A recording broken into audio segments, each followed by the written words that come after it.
Sois fort, continue, même seul. Le plus grand test de ta vie, c'est de continuer quand il n'y a pas de public. Pas d'encouragement, pas de reconnaissance. C'est faire ce qui doit être fait.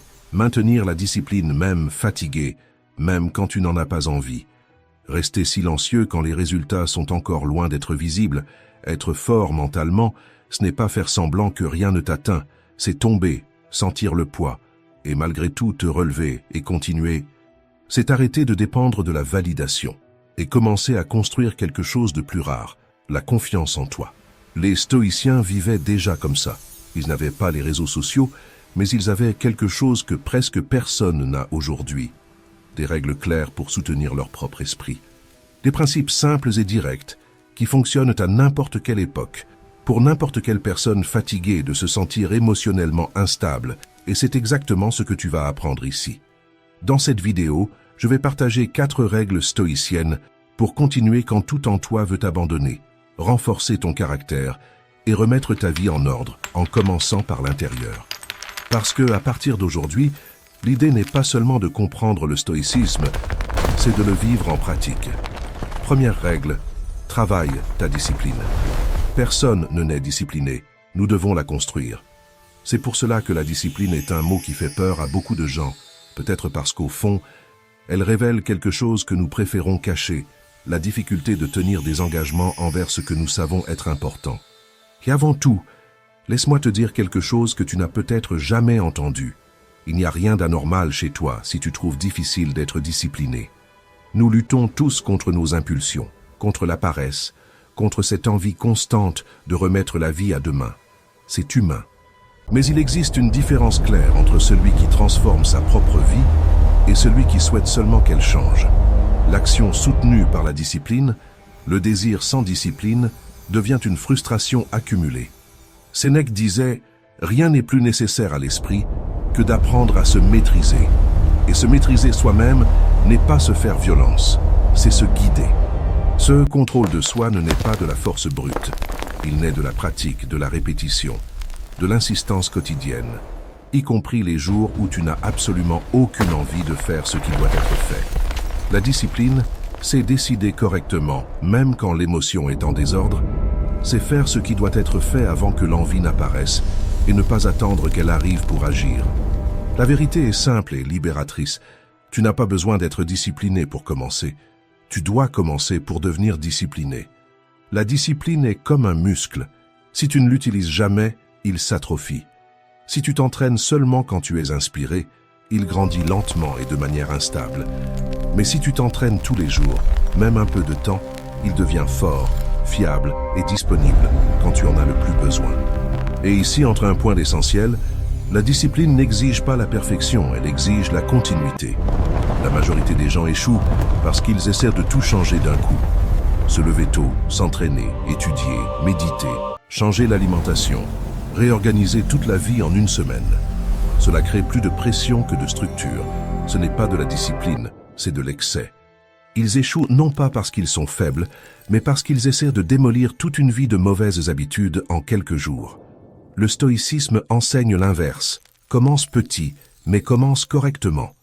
Si tu veux changer ta vie, discipline une seule zone. Une zone bien entretenue commence à entraîner les autres. Se lever à l'heure, faire le lit, lire pendant 10 minutes, étudier quelque chose pendant 15 minutes, méditer pendant 20 minutes. Dans une relation, cela peut être écouté sans interrompre. Dans les finances, noter chaque dépense pendant 7 jours. Ce sont des gestes simples, presque banals, mais répétés chaque jour, ils construisent quelque chose de solide. Cela ne paraît pas grandiose, mais c'est exactement ce qui fonctionne. De petits engagements répétés tous les jours deviennent une forteresse intérieure. C'est brique par brique, pas un château construit dans le désespoir. La discipline ne change pas ta vie en un jour, mais elle change la personne que tu deviens chaque jour. Et tu sais pourquoi? Parce que la discipline crée de la confiance. Quand tu tiens ce que tu te promets à toi-même, quelque chose change à l'intérieur. Tu commences à sentir que tu peux compter sur toi, et cela change la façon dont tu te vois, dont tu décides et dont tu agis. La même personne qui apprend à tenir de petits engagements commence à mieux communiquer, à dépenser avec plus de conscience et à réagir moins sous l'impulsion. Tu arrêtes de te voir comme quelqu'un qui commence toujours et ne termine jamais. Épictète disait « Celui qui se maîtrise est libre ». Et la liberté ne signifie pas faire tout ce que l'on veut. La liberté, c'est ne pas être esclave de ce qui te détruit. La discipline te donne cette force, la force de dire non à ce qui t'affaiblit, la force de dire oui à ce qui te construit, la force de continuer même quand personne ne regarde, et surtout, la force de devenir quelqu'un que tu respectes. Mais il y a un détail que presque personne ne raconte. La discipline fait mal, et c'est normal. Seulement, il existe une douleur bien plus grande que celle-là. La douleur de te regarder dans le miroir et de réaliser que tu t'es trahi. La douleur de savoir exactement ce qu'il fallait faire et de ne pas l'avoir fait. La douleur de rêver grand, mais d'agir petit. La douleur de voir une relation se refroidir par négligence. La douleur de vivre serré financièrement par manque de contrôle. La douleur de vivre en dessous de ce dont tu es capable. Et tu ne mérites pas de vivre cette douleur. Tu mérites d'être fier des choix que tu fais, même petits. Tu mérites de sentir que tu avances, même lentement. Tu mérites de construire une vie qui a du sens, pas à pas, jour après jour. Alors, à partir d'aujourd'hui, choisis une seule zone pour entraîner ta discipline, une seule, et engage-toi envers elle comme si ta vie en dépendait, parce que, d'une certaine manière, elle en dépend. Transforme cette décision en engagement. Écris dans les commentaires. Aujourd'hui, je me discipline, je commence à... Et ajoute la première zone que tu vas commencer à changer dans ta vie grâce à la discipline. Deuxième règle, grandis dans l'invisibilité. Il existe un schéma que la maturité m'a appris. Beaucoup de personnes veulent te voir aller bien, mais pas mieux qu'elles. Et ce n'est pas parce qu'elles ne te souhaitent pas du bien. C'est parce que tout le monde ne sait pas gérer la progression des autres. La plupart du temps, cela ne vient pas de la haine. Cela vient de la limite émotionnelle de chacun, parce que lorsque tu changes, tu finis par montrer ce que beaucoup préfèrent ne pas regarder en eux-mêmes. C'est pour cela que l'un des plus grands actes de sagesse dans le parcours de toute personne est d'apprendre à faire ses pas en silence. Et quand je parle de silence, je ne parle pas seulement de ne pas raconter ses projets, je parle d'une posture intérieure, d'une sérénité consciente qui te protège. C'est avancer avec assurance sans avoir besoin d'annoncer chaque pas. Parce que la vérité est la suivante, plus tu fais de bruit, plus tu crées de distractions. Plus tu parles, plus tu perds d'énergie. Trop de paroles deviennent une fuite de concentration. Épictète disait « Agis d'abord, puis parle, et même ainsi, parle peu. » Et ce n'est pas seulement de la philosophie, c'est de la survie émotionnelle. Combien de fois as-tu raconté tes projets avec enthousiasme et reçu des regards froids? Combien de fois as-tu partagé tes rêves et reçu des rires moqueurs? Combien de fois t'es-tu confié à quelqu'un et cette personne a utilisé ta vulnérabilité contre toi plus tard? Chacune de ces expériences enseigne la même leçon. Tout le monde ne mérite pas d'avoir accès à ton processus. Cela ne te rend pas faible, cela te rend humain. Et précisément parce que tu es humain, tu dois apprendre à protéger ce que tu es en train de construire. La vérité, c'est que le silence est un bouclier, et peu de personnes comprennent cela. Quand tu restes en silence, tu économises de l'énergie. Quand tu te fais plus discret, tu réduis les attentes extérieures. C'est comme fermer les portes face au vent tout en renforçant la structure de la maison. Il y a quelque chose de puissant dans le fait d'avancer sans annoncer chaque pas. Le progrès se fait sans poids. Les erreurs arrivent sans public. Les victoires viennent sans usure. Quand personne ne regarde, tu peux te tromper, ajuster et grandir sans pression. Je crois profondément que la majorité des gens n'échouent pas par manque de capacité, mais parce qu'ils dépensent trop d'énergie à se justifier, à convaincre ou à vouloir prouver quelque chose en permanence.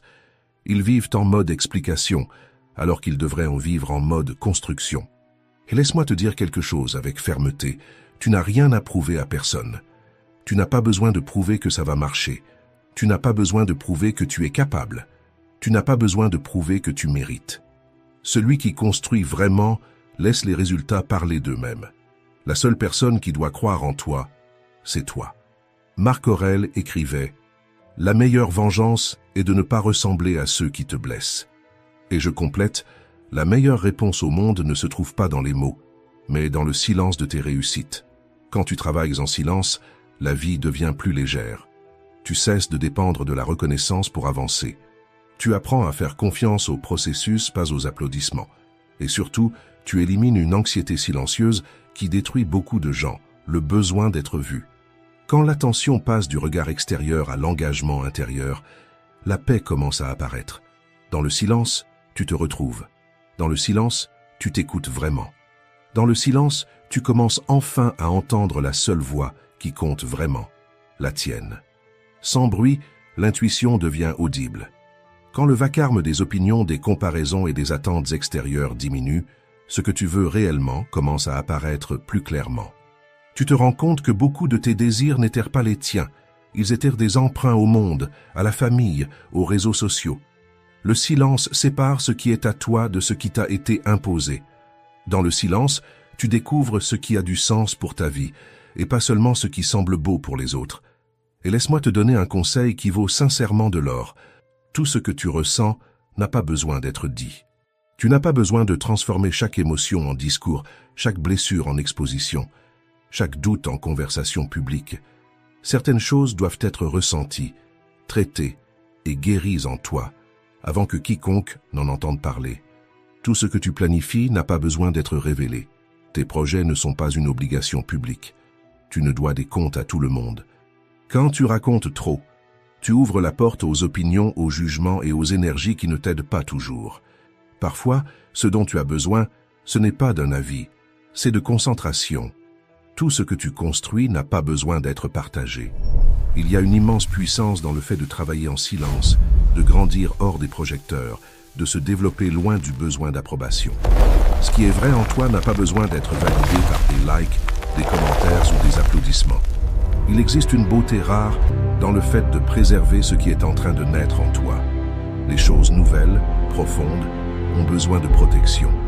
Tout comme une graine ne peut pas être déterrée sans cesse pour voir si elle grandit, tes rêves non plus ne peuvent pas être exposés tout le temps pour vérifier si les autres approuvent. Les racines se renforcent dans l'obscurité avant de soutenir un arbre. Elles ont besoin d'une période de retrait, de construction silencieuse, pour créer des bases assez solides afin d'affronter ensuite le monde. Si tu exposes trop tôt, tu risques de détruire quelque chose qui était encore en formation. Laisse-moi te poser une question qui va peut-être te déranger un peu, mais qui peut changer beaucoup de choses. Est-ce que tu parles plus que tu n'agis, ou est-ce que tu agis plus que tu ne parles? Est-ce que tu annonces plus que tu n'exécutes, tu planifies trop et tu agis trop peu? Tu te vantes d'intention, mais tu livres peu en action? Être honnête avec cette réponse n'est pas une raison d'avoir honte, c'est un point de départ. On ne change de trajectoire que lorsqu'on a le courage d'admettre où l'on se trompe. Maintenant, je veux que tu transformes cette réflexion en décision. Ne laisse pas cela mourir comme une simple belle pensée. La décision change le comportement. L'engagement change le destin. Écris dans les commentaires « À partir d'aujourd'hui, j'agis plus et je parle moins ». Grave cette phrase. Utilise-la comme règle. Ce n'est pas pour les autres. C'est pour toi. C'est toi qui assumes protéger ton processus. Couper l'excès d'explication. Arrêtez d'annoncer tes intentions et commencez à laisser les résultats parler pour toi. Silence dans la bouche. Constance dans les actions. Résultat au bon moment. Troisième règle. Continue d'avancer, crois en toi. Laisse-moi te poser une question. Quand a été la dernière fois que tu as vraiment cru en toi?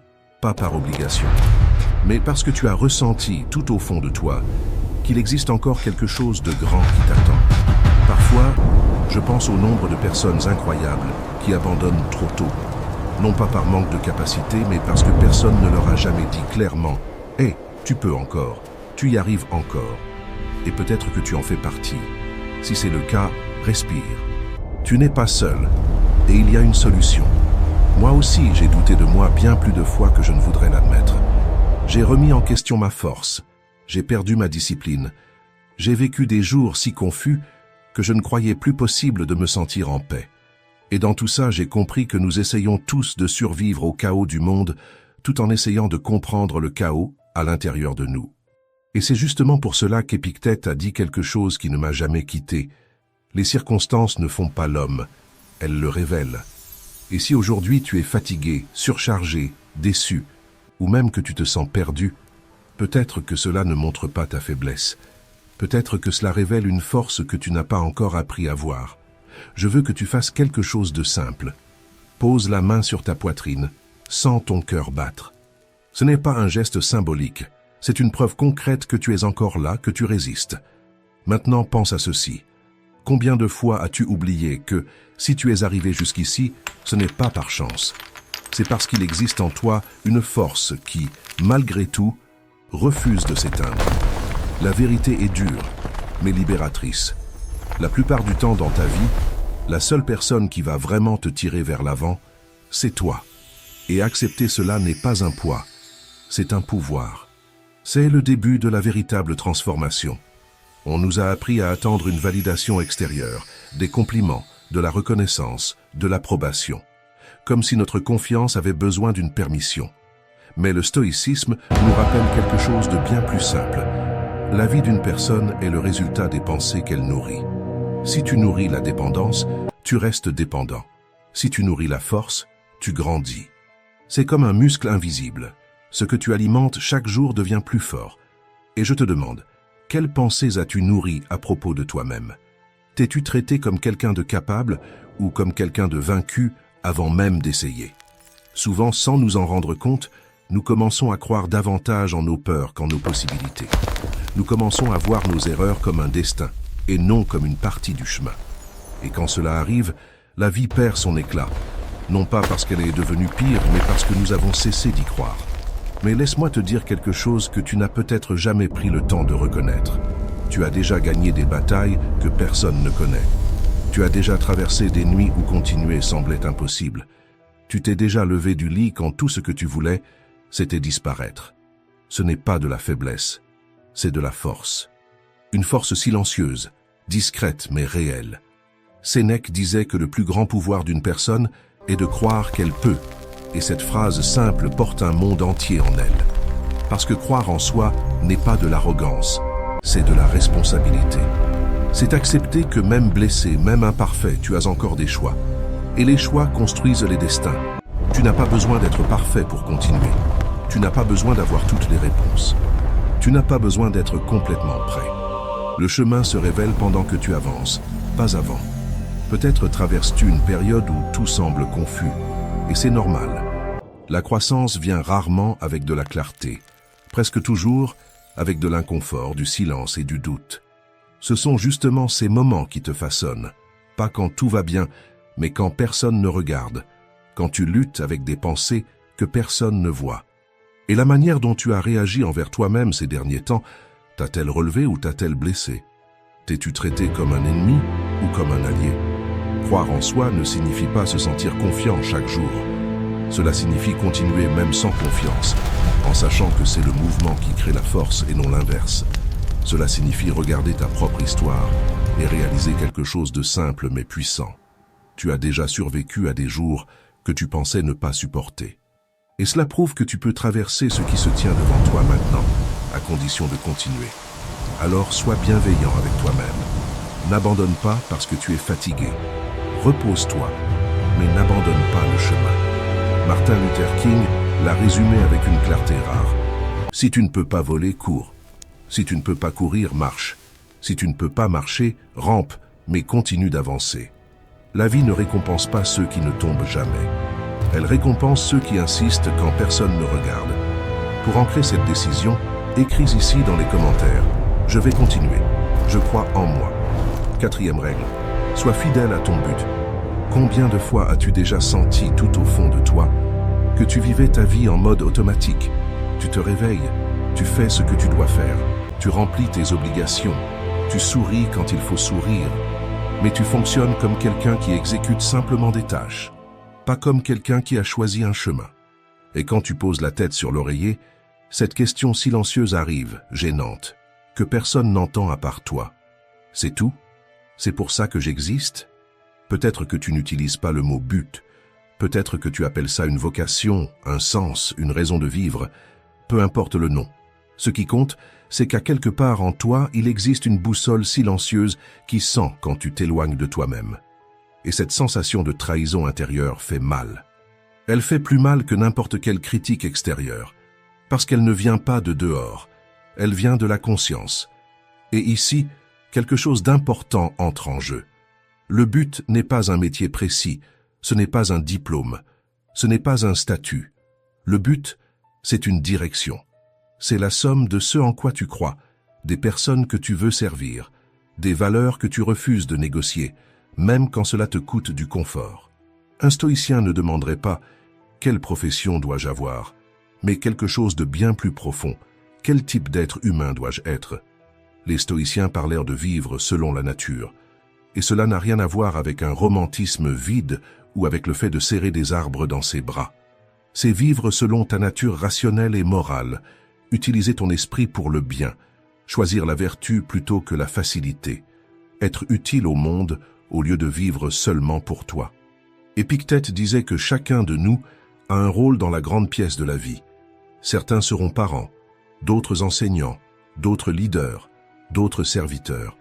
Le problème, c'est que beaucoup abandonnent leur propre rôle pour essayer d'imiter le personnage des autres. Et personne n'est heureux en jouant un rôle pour lequel il n'est pas né. C'est comme enfiler une belle chaussure, mais deux pointures trop petites. De l'extérieur, ça semble correct, à l'intérieur, ça fait mal, à chaque pas. Beaucoup de gens confondent le but avec les attentes des autres. Tu portes peut-être un scénario qui n'est pas le tien, la profession que la famille a choisie, le style de vie que la société applaudit, les objectifs que les réseaux sociaux te font avaler de force. Et sans t'en rendre compte, tu t'éloignes de cet appel silencieux qui apparaît quand tout devient calme. L'un des plus grands actes de courage est d'admettre « je vis davantage pour plaire aux autres que pour honorer ce que je ressens ici à l'intérieur ». À partir de là, tu peux vraiment recommencer. Être fidèle à son but, aujourd'hui, est presque un acte de rébellion. Parce que le monde te vend des distractions, des raccourcis, du plaisir immédiat, une reconnaissance rapide. Et presque jamais le but n'offre cela tout de suite. Il offre l'effort, l'attente, le silence et l'incompréhension. Beaucoup de gens ne comprendront pas tes choix. Certains diront que tu es fou. D'autres se moqueront. D'autres essaieront de te ramener vers ce qu'on appelle la réalité. Et ici vient une question dure, mais nécessaire. À quoi bon être accepté par tout le monde si tu ne t'acceptes pas toi-même quand tu te regardes dans le miroir?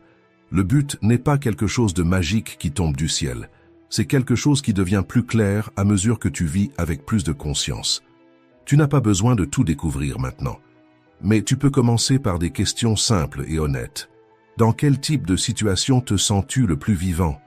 Quel genre de problème du monde te dérange au point de ne pas pouvoir l'ignorer? Qu'est-ce que tu ferais pendant des années, même sans applaudissements, si tu savais que tu aides quelqu'un? Et peut-être la plus importante, quel type de personne veux-tu avoir été quand ta vie se terminera? Pas ce que tu as accumulé, pas ce que tu as exhibé, mais qui tu as été.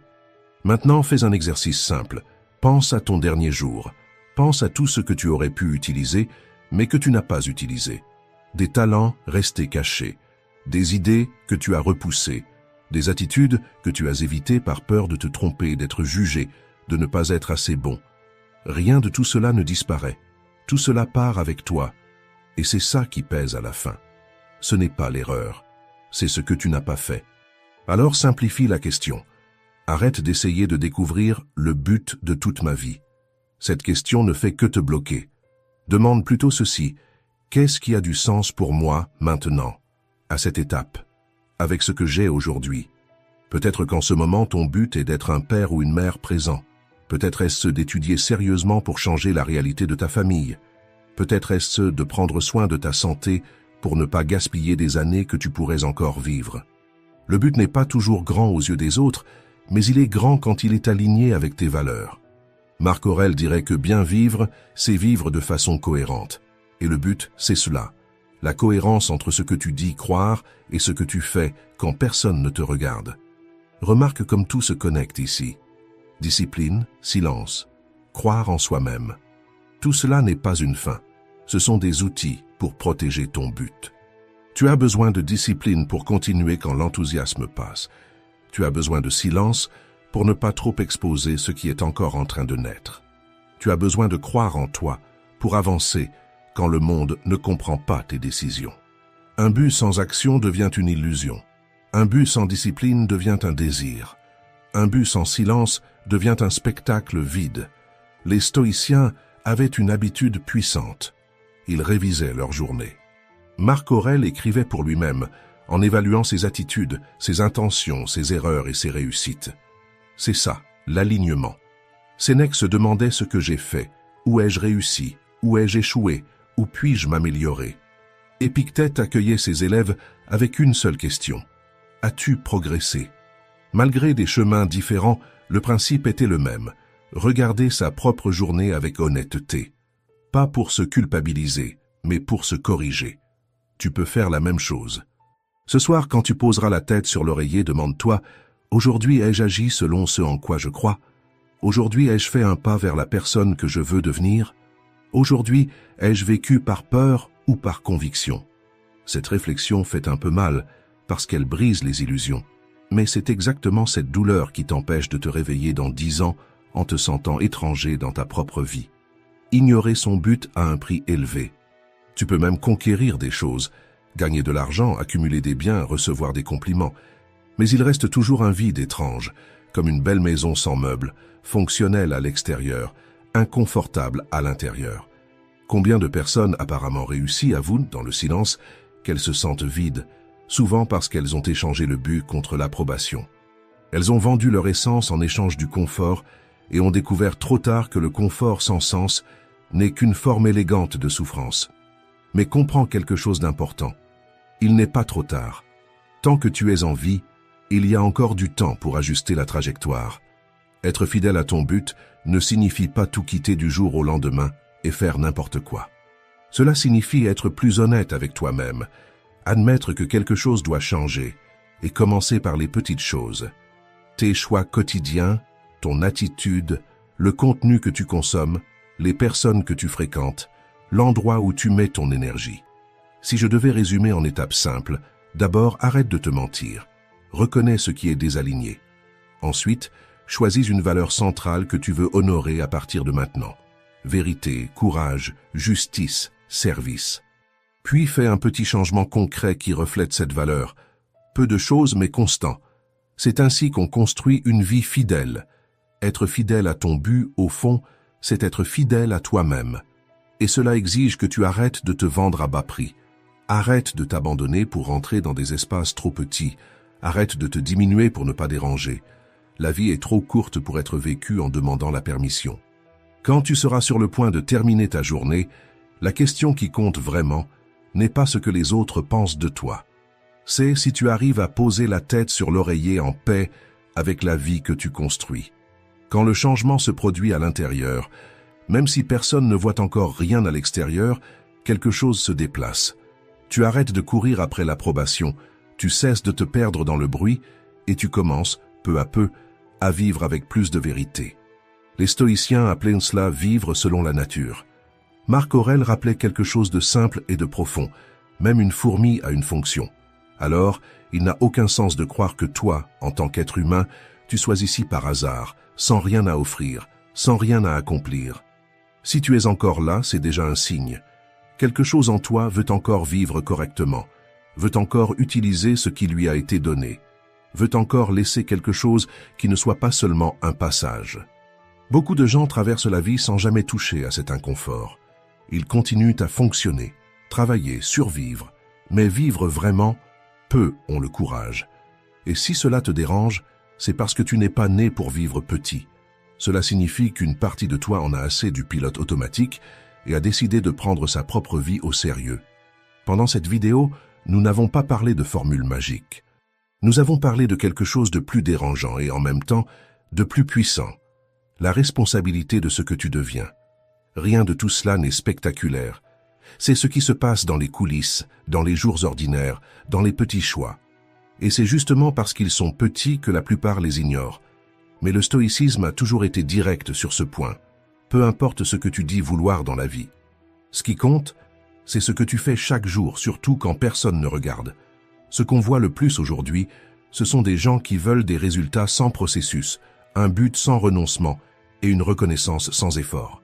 Ils veulent être forts, mais évitent le poids qui construit la force. Ils veulent la discipline, mais ne veulent pas renoncer au confort qui les affaiblit. Ils veulent du sens, mais n'acceptent pas le prix de déplaire au monde pour ne pas trahir leur propre conscience.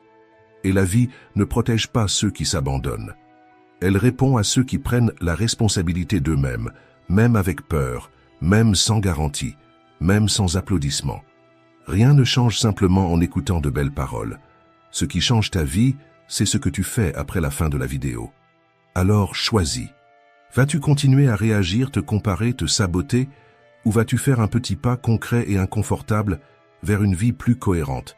Ce n'est pas une question de perfection, c'est une question d'honnêteté envers ce que tu deviens. Si cette vidéo t'a aidé à voir les choses sous un nouvel angle, laisse ton like, abonne-toi, commente et partage. Ici, nous continuons à nous renforcer et à apprendre. Merci d'avoir regardé.